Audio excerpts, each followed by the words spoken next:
El tema de hoy es el espíritu de la verdadera adoración. Uno a veces, conversando, se pone a pensar de dónde es el lugar adecuado donde uno puede adorar, un lugar de la casa o tal vez en una iglesia en especial, ya sea por un evento que se está por producir en nuestra familia o en nuestra comunidad. Entonces hacemos una peregrinación a determinado templo y ahí entregamos todo nuestro corazón. Bueno, hay muchas formas, diversas, podríamos decir. Y las discusiones se dan desde el ámbito entre los creyentes, de decir, bueno, ¿cuál es la mejor manera, no? Como para poder acercarnos a Dios y llegar a Él y poder tener esa comunión íntima, ¿no? Que tanto nos enseña la Biblia y que buscamos a veces de corazón. Bueno, por eso el tema de hoy es la verdadera adoración. ¿Y quién puede mejor maestro para enseñar cómo adorar que la propia esencia de la adoración, Jesús? Y así encontramos en el Evangelio de Juan, en el capítulo 4, una charla que Jesús mantiene con una mujer samaritana junto al pozo de Jacob, abordando una cuestión profundamente espiritual. ¿Cuál es el lugar legítimo para adorar a Dios? Ella se lo plantea porque hay una duda, que hay una discusión entre samaritanos y judíos. Los samaritanos creen que es en el monte de Gerizim y Samaria, en Samaria, pero los judíos dicen que es en Jerusalén, en el templo. Entonces, ¿cuál es el lugar correcto para rendir culto? Que esta es la duda que plantea el versículo 20 del capítulo 4. La respuesta de Jesús no se hace esperar, pero trasciende la geografía, la tradición y el lugar. Él revela que la verdadera adoración no depende de un lugar físico, sino de la disposición interior del adorador. Es una cuestión de esencia y actitud, adorar en espíritu y en verdad. Y así lo aclara en el versículo 23 del capítulo 4.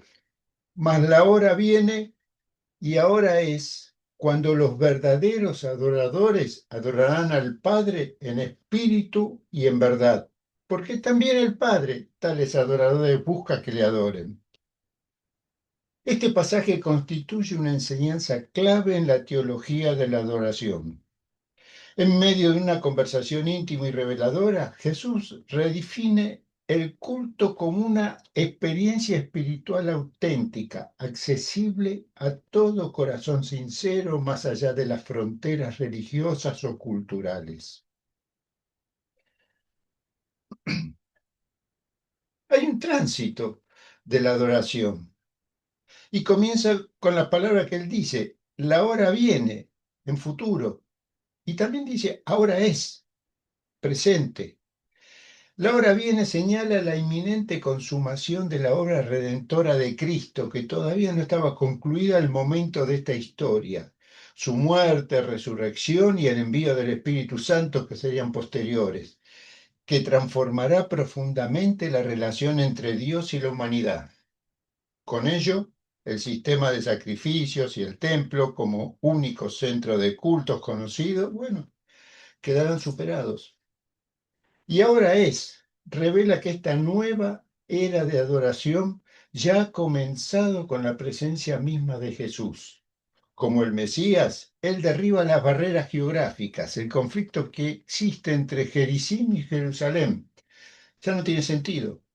Y personales que impedían el acceso directo al Padre, como los gentiles, los impuros ritualmente y ciertos grupos marginados de la sociedad, inclusive levitas. Jesús inaugura una adoración que no depende de lugares sagrados ni de rituales externos, sino que se centra en la comunión viva con Él. La verdadera adoración nace en el corazón, se expresa en espíritu y en verdad, y se realiza en la persona de Cristo, quien es el nuevo templo, el nuevo sacrificio y el mediador perfecto entre la humanidad y Dios.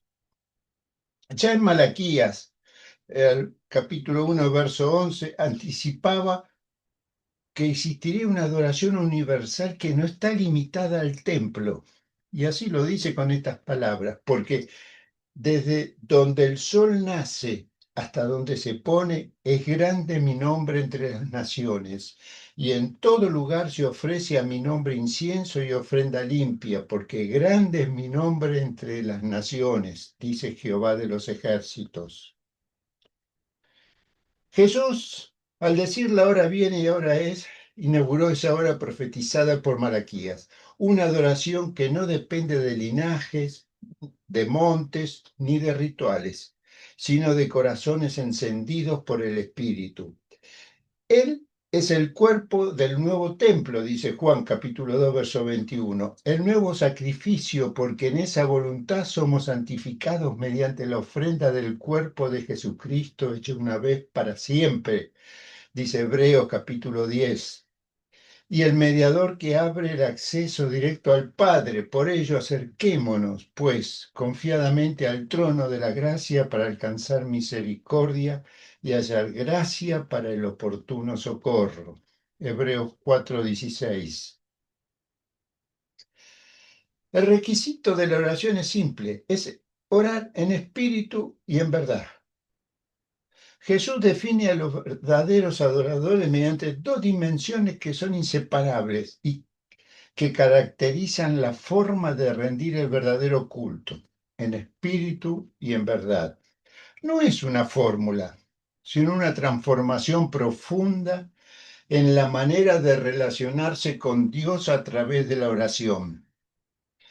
Adorar en el espíritu implica una adoración viva, sincera, profunda, que brota del corazón y la mente y no de gestos externos, ni de rituales vacíos, ni de palabras repetitivas. Teológicamente, alude a la acción del Espíritu Santo, prometido por Jesús y hoy presente en los creyentes, quien capacita al ser humano para entrar en comunión con Dios, que es espíritu, dice el versículo 24 que vamos a leer después. Como veremos más adelante. Es una adoración que abarca la totalidad del ser, trascendiendo las limitaciones de la carne y conectando con la realidad espiritual del reino. La adoración en verdad significa adorar a Dios conforme a quien Él es, tal como se ha revelado en las Escrituras. No se puede adorar correctamente a un Dios que se desconoce o se distorsiona.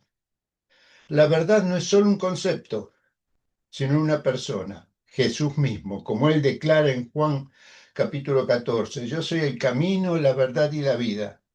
Por tanto, adorar en verdad es adorar al Padre a través del Hijo, sin otros intermediarios que distorsionan la auténtica adoración.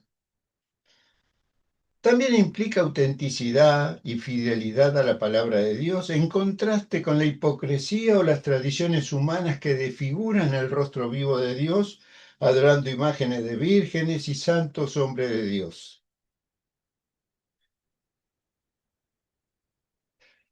Ahora bien, la iniciativa de la adoración, lo que nos lleva a adorar, no es nuestro interior, nuestro corazón, es el Padre que tales adoradores busca, dice el texto. Esta es la conclusión de este pasaje breve. La adoración no es simplemente una obligación religiosa del creyente. Nadie te obliga a orar, sino que debe ser una respuesta viva a la iniciativa divina. Es una búsqueda activa de Dios, pero también una respuesta al Dios que primero nos busca. El Padre no solo recibe la adoración auténtica, la anhela, la espera, la persigue. Él no es un espectador distante, sino un Dios profundamente relacional que desea una comunión íntima con sus hijos. Su búsqueda revela su ternura, el deseo de cercanía y su amor que convoca. Este pasaje no solo se refiere a la adoración, revela el corazón del Padre. No se trata de cumplir un rito, sino de entrar en una danza de reciprocidad. El adorador busca a Dios y Dios busca al adorador. Y en ese encuentro, el templo se vuelve interior. Es la persona misma, como dijo Pablo. ¿O no sabéis que sois templo del Espíritu de Dios y el Espíritu mora en vosotros? Y la verdad se encarna en cada gesto sincero que nos lleva a adorar a Dios, como Jesús lo enseña en el versículo 24 del capítulo 4, que vamos a leer. Dios es espíritu, y los que le adoran en espíritu y en verdad es necesario que le adoren. Comprender este texto nos lleva no solo a entender la forma en que fue escrito, fue dicho, sino lo que significa. Dios es espíritu.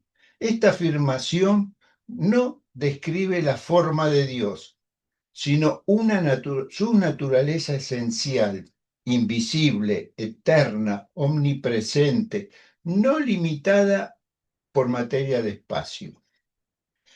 Implica que Dios no está confinado a templos físicos, porque los cielos de los cielos no lo pueden contener, dice Primera de Reyes capítulo 8, verso 27, ni en templos hechos por manos humanas, nos dice Hechos 17, 24, sino que su presencia llena el universo. En el contexto del diálogo con la mujer samaritana, esta frase desmantela la disputa del lugar correcto para adorar, si es Jericino, si es Jerusalén o si es cualquier otro lugar, y revela que Dios no está atado a la geografía ni a la tradición, sino a una auténtica adoración personal que nace de aquel que nos llamó de las tinieblas a la luz admirable.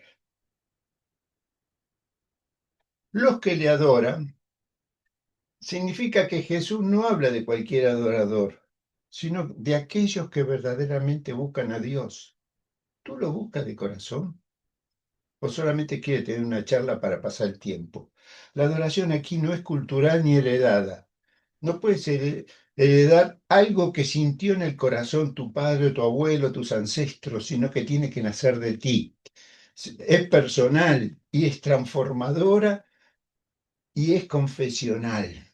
El verbo adorar en el griego implica reverencia profunda, una entrega total y una comunión íntima con aquel que se ha entregado. Y en espíritu, que no se refiere al Espíritu Santo directamente, sino al espíritu humano vivificado por el Espíritu Santo, es el que te lleva a la adoración. La adoración debe ser interna, sincera, vital, nacida del corazón regenerado, no de gestos externos o rituales vacíos. En una adoración que involucra la totalidad del ser, superando la carne y reconectando con la realidad espiritual del reino. Esta es la auténtica adoración, que es en verdad porque tiene una doble dimensión. Primero es doctrinal, adorar a Dios conforme a su revelación, no según nuestras ideas y nuestras distorsiones del Dios eterno. O sea, el concepto que nosotros nos hacemos del Dios. Y segundo, tiene que ver con la cristología. Jesús mismo es la verdad. Juan 14, 6. Por lo tanto, adorar en verdad es adorar al Padre a través del Hijo. ¿Lo entiendes? Lo repito. Adorar en verdad es adorar al Padre a través de Jesús, su Hijo. También implica autenticidad, una adoración sin hipocresía, fiel a la palabra y al carácter de Dios. Estas personas es lo que busca Dios, que es necesario que le adoren en el Espíritu. El término necesario indica una exigencia, no una propuesta. La adoración verdadera no es opcional, sino es el único culto aceptable a Dios. Resumiendo el mensaje, Juan capítulo 4, versos 23 y 24, nos revela que la adoración es, en la nueva alianza, una cuestión de relación y naturaleza, no de ubicación ni de etnia, porque cambies de iglesia no cambia el culto. Es la respuesta del corazón sincero, que es el espíritu, hacia Dios, fundamentada en la revelación de Cristo, que es la verdad, y es la adoración que Dios mismo está buscando en tu vida, en la mía y en la de su creación. En el contexto del Evangelio de Juan, esta enseñanza anticipa la adoración escatológica del pueblo de Dios. Ya no hay judíos ni gentiles, sino que todos somos uno en Cristo Jesús. Y también la iglesia como templo serán desplazados, reemplazados por la presencia directa del Cordero, dice Apocalipsis capítulo 21, verso 22, quien habitará en medio de su santo pueblo. ¿Estás dispuesto a adorar a Dios de corazón? No de palabras, no de lugar. Oremos. Señor, hemos escuchado tu palabra y nuestro ser con el corazón nos lleva a una adoración en espíritu y en verdad por Cristo nuestro Señor. Confesamos, Dios, que si tú no estás en nuestras vidas es imposible adorarte de corazón, porque, Señor, estamos vacíos. Nosotros no podemos comprender las verdades ocultas que tú tienes preparada para todos los que te aman.